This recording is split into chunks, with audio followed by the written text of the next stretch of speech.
तर महाविकास आघाडीमध्ये जवळपास 52 जागांचा तिढा हा मोठा आहे। दसऱ्याआधी महाविकास आघाडी जागा वाटप तिढा सुटण्याची शक्यता तशी कमीच आहे।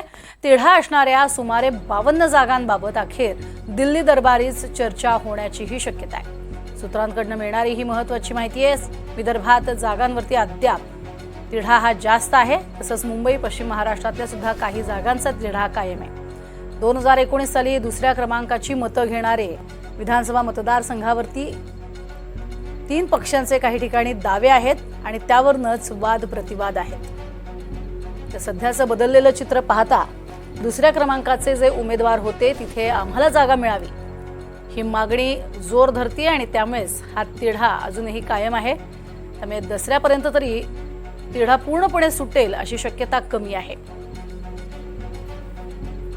एकूण 52 जागांचा हा तिढा आहे आणि यामध्ये पश्चिम महाराष्ट्र, मुंबई आणि विदर्भातल्या महत्त्वाच्या जागा आहेत।